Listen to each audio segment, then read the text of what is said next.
Hello students, तो next हम discussion अपना करेंगे बाइनरी सर्च ट्री के ऊपर।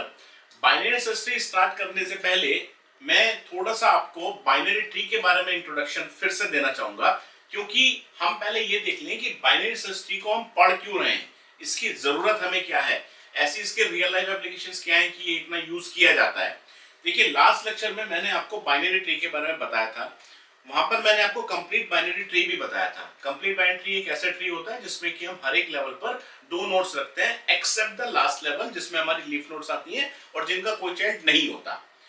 जैसे हमारा कंप्लीट बाइनरी ट्री होता है, उसी तरीके से हमारा एक नियरली कंप्लीट बाइनरी ट्री होता है या ऑलमोस्ट कंप्लीट बाइनरी ट्री होता है। ऑलमोस्ट कंप्लीट या नियरली कंप्लीट बाइनरी ट्री वो ट्री होता है जो कंप्लीट होने वाला है लेकिन कंप्लीट है नहीं।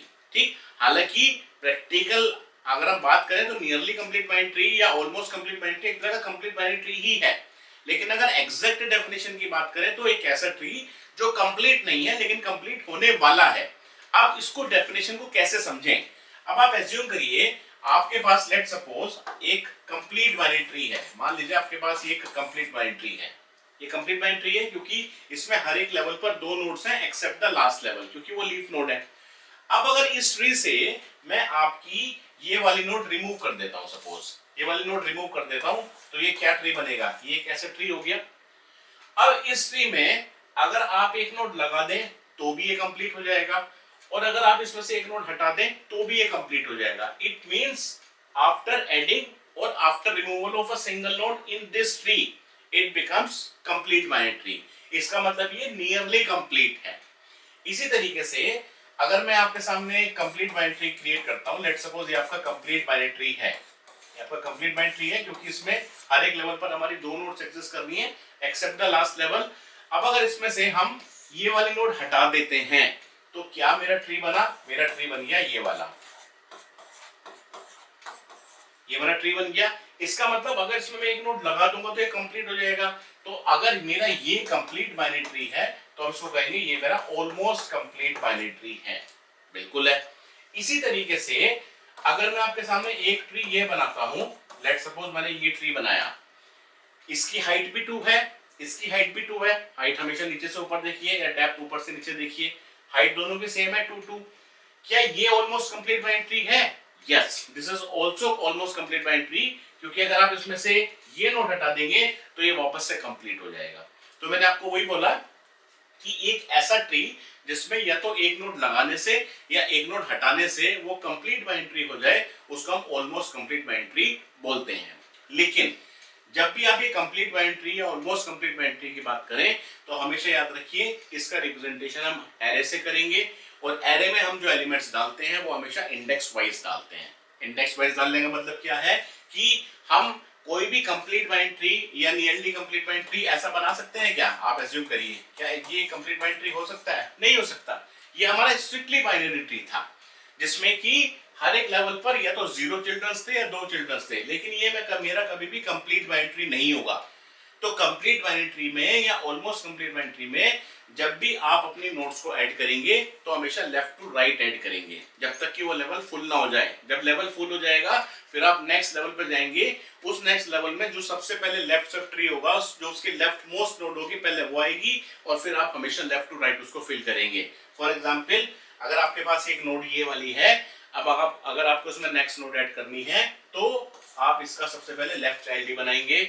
उसके बाद फिर इसमें एक और नोड ऐड करनी है तो इसका लेफ्ट या इसका राइट नहीं बनेगा, इसी का सबसे पहले राइट चाइल्ड बनेगा।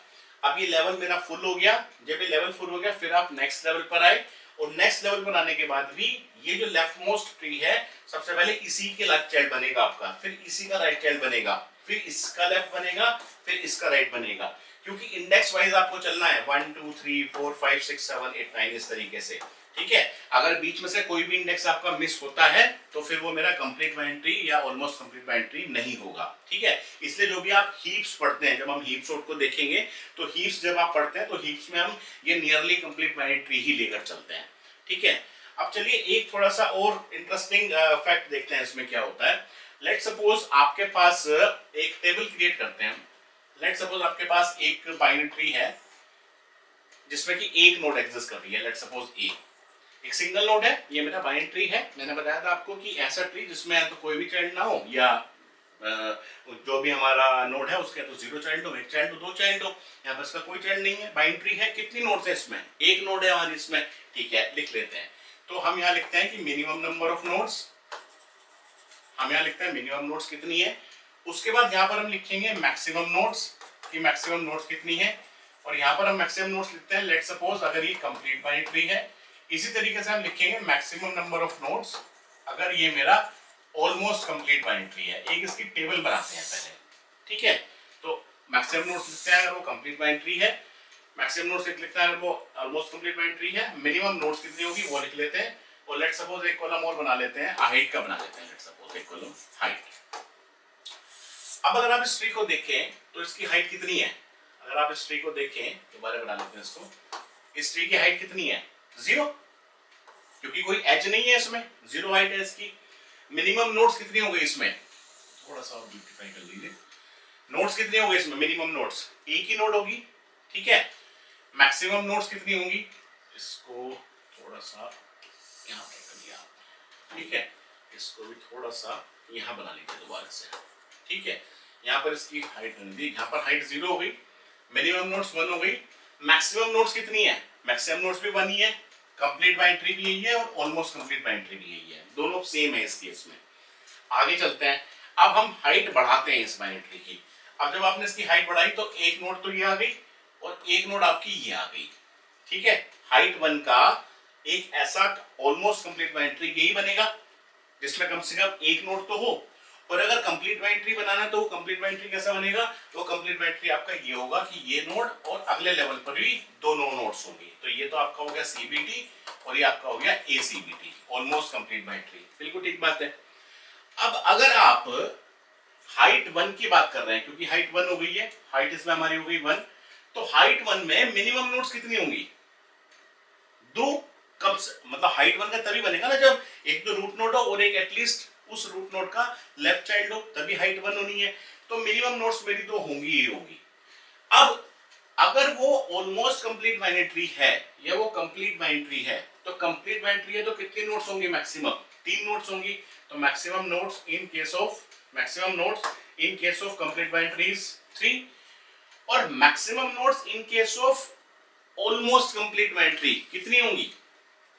क्योंकि यहाँ पर मिनिमम भी इतनी है और मैक्सिमम भी इतनी होगी ऑलमोस्ट कंप्लीट बाइनरी ट्री में। तो ऑलमोस्ट कंप्लीट बाइनरी ट्री में जो मैक्सिमम नंबर ऑफ नोड्स होंगी वो 2 होंगी। अभी तक ऐसा हो सकता है कि आपको थोड़ी सी क्लैरिटी ना आ रही हो, लेकिन जैसे अब हम नेक्स्ट ट्री बनाएंगे तो आपको क्लैरिटी आनी स्टार्ट हो जाएगी। देखिए अब हम करते हैं हाइट 2 की बात, हाइट एक और बढ़ाते हैं। अब जब आप एक और हाइट बढ़ाएंगे तो जो कंप्लीट बाइनरी ट्री होगा वो क्या बनेगा आपका? कुछ इस तरह का बनेगा, हाइट 2 का ये बन गया। देखिए हाइट 2 का कंप्लीट बाइनरी ट्री हो गया। और अगर मैं ऑलमोस्ट कंप्लीट बाइनरी ट्री बनाऊं तो almost complete binary tree height 2 का ये भी हो सकता है, ये हटा दी, या ये तीनों भी हटा दो तो भी हो सकता है। तो मुझे एक ऐसा ट्री बनाना है जिसमें मिनिमम नोड्स हो हाइट 2 का, और ये वो बाइनरी ट्री हो गया जिसमें कि मैक्सिमम नोड्स है हाइट 2 की। तो मिनिमम नोड्स वाला ट्री कौन सा बनेगा? ये बनेगा मेरा, और ये ऑलमोस्ट कंप्लीट बाइनरी ट्री भी है। ऑलमोस्ट कंप्लीट बाइनरी ट्री वो भी होगा अगर मैं इसमें से ये नोड हटा दूंगा, लेकिन मैं जिसकी अभी बात कर रहा हूं, मैं बात कर रहा हूं नोड्स की, मिनिमम नोड्स और मैक्सिमम नोड्स की मैं बात कर रहा हूं। तो एक कंप्लीट बाइनरी ट्री अगर है और उसकी हाइट हमारी 2 है तो कितनी नोड्स हो गई? 1 2 3 4 5 6 7, लिख दीजिए आप पहले ये चार्ट पूरा कंप्लीट करिए। तो हाइट यहाँ पर हमारी हो गई 2, मैक्सिमम नंबर ऑफ नोड्स कितनी हो गई? 7। उसके बाद अगर आप इसमें देखें मिनिमम नंबर ऑफ नोड्स कितनी है? 4, मिनिमम नंबर ऑफ नोड्स 4 है। अब अगर मैं इसको ऑलमोस्ट कंप्लीट बाइनरी ट्री लूं और मैं ये कहूं कि उसमें मैक्सिमम नोड्स कितनी होंगी, देखिए मिनिमम नोड्स तो इतनी होनी है, लेकिन अगर मैं इसको कंप्लीट बाइनरी ट्री लूं और एक ऑलमोस्ट कंप्लीट बाइनरी ट्री लूं और उस ऑलमोस्ट कंप्लीट बाइनरी ट्री में मैक्सिमम नंबर ऑफ नोड्स देखूं कितनी होंगी, तो हाइट 2 की बात कर रहे हैं तो ये भी तो होना चाहिए। हाइट अगर 2 की बात कर रहे हैं ये भी तो होना चाहिए, क्योंकि ये भी तो ऑलमोस्ट कंप्लीट बाइनरी ट्री है और एक ऐसा ऑलमोस्ट कंप्लीट बाइनरी ट्री है जिसकी हाइट 2 है और मैक्सिमम नंबर ऑफ नोड्स हैं इसमें।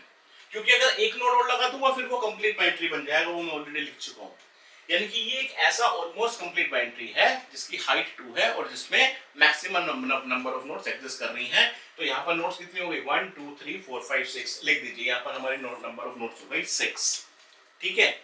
फिर एक और ट्री बनाते हैं, लेट सपोज हाइट 3 की बात कर लेते हैं। हाइट 3 का ऑलमोस्ट कंप्लीट बाइनरी ट्री कैसा बनेगा? 1 2 3 4 5 6 7 8 9 10 11 12 13 14 एंड 15 नोट्स आ गई इसमें। तो हाइट 3 का जो कंप्लीट बाइनरी ट्री बना उसमें मैक्सिमम नंबर ऑफ नोट्स आपकी कितनी आ गई? 15। अभी हाइट 3 का एक ट्री बनाते हैं जिसमें मिनिमम नंबर ऑफ नोट्स हों। मिनिमम नंबर ऑफ नोट्स का क्या बनेगा? इसके इधर बना लेते हैं 1 2 3 4 5 6 7 8, क्योंकि हाइट 3 हो गई। जब आप नीचे से ऊपर चलेंगे, क्योंकि लास्ट लेवल से आपको चलना है और ऊपर की तरफ चलना है, तो कितनी हो गई? 8 हो गई ना। देखिए जब मैं मिनिमम नोट्स लिख रहा हूं तो मैं वहां पर आपसे ये नहीं कह रहा हूं कि ये मेरा कंप्लीट बाइनरी ट्री है, ऑलमोस्ट कंप्लीट बाइनरी ट्री है या कंप्लीट बाइनरी ट्री है। मैं कह रहा हूं मिनिमम नोट्स का मेरा बाइनरी ट्री ये बन गया, तो इसकी मेरी हाइट कितनी हो गई? सॉरी, इसकी मेरी मिनिमम नोट्स कितनी हो गई? 8 हो गई। हाइट 3 हो गई, मिनिमम नोट्स 8 हो गई। अब मैं कह रहा हूं कि अगर ये मेरा कंप्लीट बाइनरी ट्री होता तो मैक्सिमम नोट्स मेरी 15 हो गई। अब एक ऐसा ऑलमोस्ट कंप्लीट बाइनरी ट्री बनाइए जिसमें मैक्सिमम नंबर ऑफ नोट्स होंगी, तो उसको आप क्या करेंगे? ठीक है, ये लीजिए, नोट्स बढ़ा दीजिए और इसको यहाँ पर लाकर छोड़ दीजिए। देखिए जब मैं नोट्स बढ़ा रहा हूँ तो मैं हमेशा लेफ्ट टू राइट बना रहा हूँ until the level is full. अब यहाँ पर कितनी नोट्स हो गई आप अगर काउंट करेंगे तो ऑब्वियसली जितनी कंप्लीट बाइनरी ट्री में था उससे एक कम। तो कंप्लीट बाइनरी ट्री में हमारी कितनी नोट्स थी? 15 थी। तो ऑलमोस्ट कंप्लीट बाइनरी ट्री में कितनी नोट्स हुई? 14 हो गई। बिल्कुल ठीक है। अब यहाँ पर एक सिमेट्री आपके सामने देखिए बन रही है, अगर आपको नजर आ रही हो तो। हाइट तो हमारी इस तरीके से बढ़ ही रही है, मिनिमम नंबर ऑफ नोट्स में आपको सिमेट्री दिख रही होगी। ये क्या है आपका? 2 पावर 0, 2 पावर 1, 2 पावर 2, 2 पावर 3, और जितनी 2 की पावर है वही आपकी क्या है? h है। तो इसका मतलब अगर ये मेरी h है, h equals to 0, h equals to 1, h equals to 2, h equals to 3, तो ये मेरा क्या एक तरीके से 2 पावर h ही तो है। ये मेरा 2 पावर h है ना, ये मेरा 2 पावर h है, ये मेरा 2 पावर h है, 2 पावर 3, 2 पावर 2, 2 पावर 1, 2 पावर 0। ठीक है। अब इसी तरीके से आप थोड़ा सा और आगे चलिए, मैक्सिमम नंबर ऑफ नोट्स का रिलेशन देखिए क्या बन रहा है। ये 1 तो है, ठीक है, इसकी तो कोई बात नहीं, लेकिन अगर थोड़ा सा रिलेशन बनाकर देखें तो कुछ समझ में आ रहा है आपको? ये फिगर्स 3, 7, 15 कुछ किसी की पावर अगर लगा दें, उसमें से कुछ प्लस कर दें, कुछ माइनस कर दें, कुछ बन रहा हो। देखिए मैं इसको थोड़ा सा लिख के देखता हूँ। क्या ये 16 माइनस 1 नहीं है? क्या ये 8 माइनस 1 नहीं है? क्या ये 4 माइनस 1 नहीं है? क्या ये 2 माइनस 1 नहीं है? यही है ना। और ये 16 अगर है तो उसको मैं क्या लिख सकता हूँ? 2 पावर 4 माइनस 1, ये क्या है? 2 पावर 3 माइनस 1, ये क्या है? 2 पावर 2 माइनस 1, और वो क्या है? 2 पावर 1 माइनस 1। अभी जो 2 पावर 4 है, 3 है, 2 है, 1 है, क्या रिलेशन बैठ रहा है? अगर h की बात करें, जो भी h की यहाँ वैल्यू है उससे एक प्लस है। इसका मतलब ये क्या लिखा हुआ है अगर देखें तो 2 की पावर h प्लस 1 माइनस 1, यही तो है। क्योंकि h की वैल्यू यहाँ 3 है तो 3 प्लस 1 4, h की वैल्यू 2 है तो 2 plus 1, 2 power h plus 1 minus 1, यही तो है। इसका मतलब ये भी बन गया। और अगर इसको बनाए तो ये क्या है? ये हमेशा एक कम है जितनी नोट्स हमारी सीबीटी में है। तो इसका मतलब अगर इसको भी आप सीधा लिखें तो इसको क्या लिखेंगे? 2 power h plus 1 minus 1 minus 1, एक कम है। या इसको आप डायरेक्टली क्या कर सकते हैं? 2 पावर h प्लस 1 माइनस 2। तो एक क्लैरिटी तो हमें ये मिल गई कि अगर हमारे पास कोई भी बाइनरी ट्री है जो कि कंप्लीट बाइनरी ट्री हो या ऑलमोस्ट कंप्लीट बाइनरी ट्री हो, तो उसमें जो मेरी मिनिमम नंबर ऑफ नोड्स होती हैं वो हमारी होती है 2 टू द पावर h, और जो मैक्सिमम नंबर ऑफ नोड्स होती है वो होती है 2 power h plus 1 minus 1। Generally आप यही लेकर चलते हैं, लेकिन अगर कोई एग्जैक्ट डेफिनेशन की बात कर रहा है ऑलमोस्ट कंप्लीट बाइनरी ट्री की, तो आप हमेशा बताइए कि maximum number of nodes are 2 power h plus 1 minus 2, जबकि जो मिनिमम नंबर ऑफ नोड्स होती हैं वो 2 पावर h होती है किसी भी बाइनरी ट्री में जिसकी हाइट h है। ये क्लियर हो गया होगा आपको बिल्कुल। अब अगर इसी को थोड़ा सा मोर कंटिन्यू करें, इसका मतलब अगर मैं एक डेरिवेशन ड्राइव करें इससे, मैं सपोज आपसे कह रहा हूं कि आपके पास कोई भी एक बाइनरी ट्री है, लेट सपोज उसमें हमारी नंबर ऑफ नोड्स n है, नंबर ऑफ नोड्स n है, तो उसमें जो भी नंबर ऑफ नोड्स n है हमारी, उसमें मिनिमम हाइट और मैक्सिमम हाइट कितनी है? अभी हमने निकाली ना, 2 पावर h मिनिमम हाइट है और 2 पावर h मैक्सिमम हाइट है। तो अगर इसको हम निकालें, इसका मतलब जो भी हमारी नंबर ऑफ नोड्स होगी वो मेरी किस किस के बीच में लाई करेगी, 2 पावर h और 2 पावर h प्लस 1।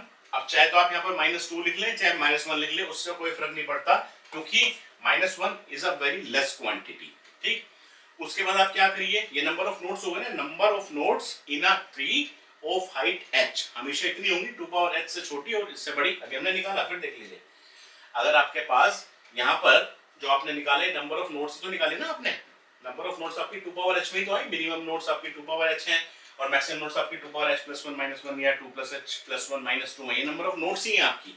तो मैंने आप जनरलाइज इसको किया कि अगर मेरे पास किसी भी ट्री में नंबर ऑफ नोड्स n है तो उस n की वैल्यू इस 2 पावर h के बीच में और इस 2 पावर h प्लस 1 माइनस 1 के बीच में होंगी, या इसके और इसके बीच में होंगी। ठीक है, यही हम यहाँ लिख रहे हैं कि if in a tree there are n number of nodes, then it will be between 2 power h and 2 power h plus 1 minus 1। Calculation purpose के लिए हम क्या करते हैं कि उस -1 को हम निगलेक्ट कर देते हैं अभी। ठीक हो गया, log ले लीजिए इस पूरे का, log लेंगे तो कितना आएगा ये, h log 2 less than equals to log n less than equals to h plus 1 log 2।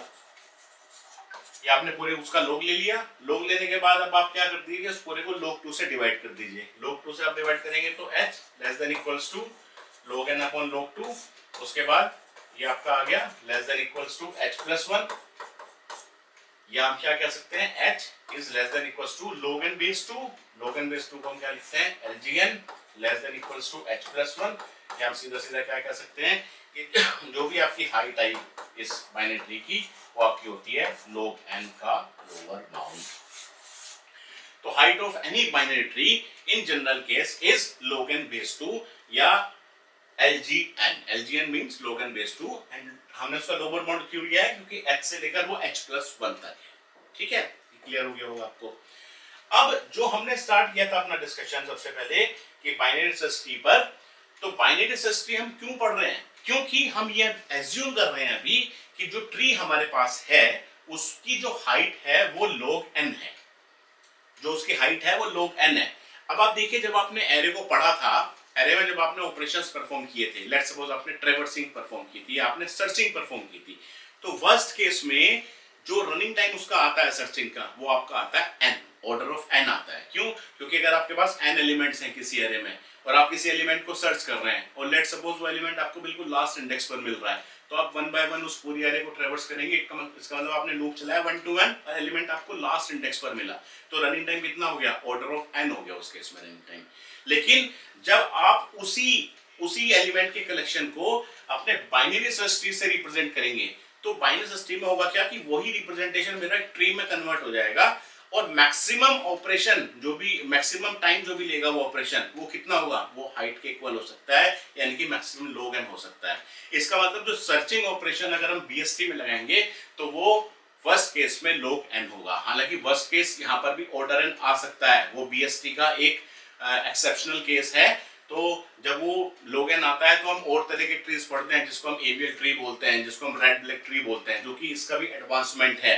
लेकिन अभी हम ये एज्यूम कर रहे हैं कि बाइनरी सर्च ट्री में क्योंकि जो हाइट आई उस BST की वो log n आई, इसका मतलब जो ऑपरेशंस हम BST पर लगाएंगे वो ऑपरेशंस मेरे log n टाइम लेंगे सर्चिंग में।